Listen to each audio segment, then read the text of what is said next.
Halo Ayah Bunda, kami di sini akan menjelaskan apa itu pertumbuhan dan perkembangan pada anak. Kita akan mulai dari pertumbuhan. Pertumbuhan adalah jumlah sel atau bentuk fisik yang dapat diukur. Contohnya, bunda-bunda sekarang sama ayah bisa mengukur nih, berapa sih tinggi anaknya sekarang, berapa sih berat badan anaknya sekarang. Sedangkan pada perkembangan adalah kemampuan atau skill pada anak. Misalnya, anak nih sekarang dapat berhitung dari 1 sampai 10, besok-besoknya bisa sampai 20, 30, dan seterusnya. Begitu juga dengan skill yang dimiliki oleh anak. Misalnya nih, anaknya sekarang bisa merangkak, bulan berikutnya bisa berjalan, dan seterusnya bisa berlari. Seperti itu. Nah, untuk selanjutnya kita akan lanjut ke apa sih tahap perkembangan anak pada usia 5 tahun menurut Erik Erikson. Kita lihat berikut ini ya. Usia 5 tahun menurut teori dari Erik Erikson masuk ke dalam tahap perkembangan inisiatif versus skill, di mana anak akan mulai merencanakan dan melakukan aktivitas yang ia ingini. Anak yang tidak dapat melewati tahapan ini, ia akan merasa kurang berinisiatif dan mudah merasa bersalah. Sedangkan untuk anak yang dapat melewati fase ini, ia akan lebih merasa percaya diri dan memiliki tujuan-tujuan dalam hidup. Tahap perkembangan anak usia 5 tahun, yang pertama adalah komunikasi dan berbicara. Anak sudah mampu untuk menyebutkan nama, tanggal lahir, dan nomor telepon. Yang kedua, anak sudah mampu berbicara menggunakan 5 kalimat. Yang ketiga, anak sudah mampu menceritakan peristiwa menggunakan kalimat dengan benar.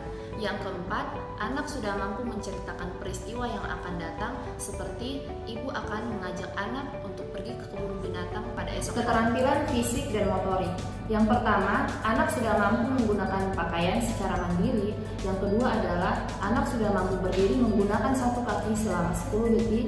Yang ketiga, anak sudah mampu untuk memanjat. Yang keempat adalah anak sudah mampu menggunakan sendok dan garpu. Dan yang kelima adalah anak sudah mampu pergi ke toilet secara mandiri. Untuk keterampilan sosial dan emosional, yang pertama, anak sudah mampu untuk mematuhi peraturan yang lebih mudah. Yang kedua, anak sudah mampu untuk membedakan antara jenis kelamin laki-laki dan perempuan.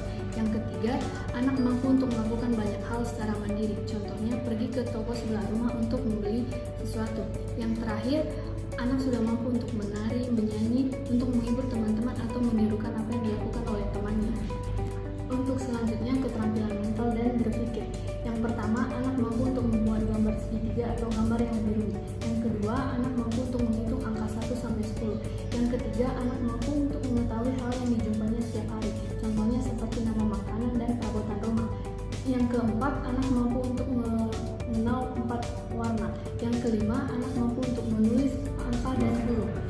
Tes Denver 2 merupakan metode sederhana yang dapat memberikan gambaran ada atau tidak adanya penyimpangan terhadap status perkembangan anak sesuai dengan usianya.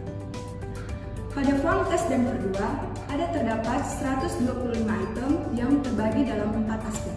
Aspek yang pertama ada personal sosial, yang kedua ada motorik halus, yang ketiga ada motorik kasar, dan yang terakhir bahasa. Ingat ya, tes Denver 2 bukanlah tes IQ, melainkan tes untuk menilai tingkat perkembangan anak berdasarkan usia anak tersebut. Adapun tahap perkembangan yang harus dicapai oleh anak usia 5 sampai 6 tahun meliputi 4 hal. Yang pertama, motorik kasar. Anak sudah bisa berdiri satu kaki selama 4 detik atau satu kaki selama 5 detik. Yang kedua, motorik halus. Anak akan memilih garis yang lebih panjang. Pada bagian bahasa, anak akan mengartikan 5 kata dan mengetahui 3 kata sifat. Pada bagian personal sosial, anak akan menggosok gigi tanpa bantuan siapapun dan akan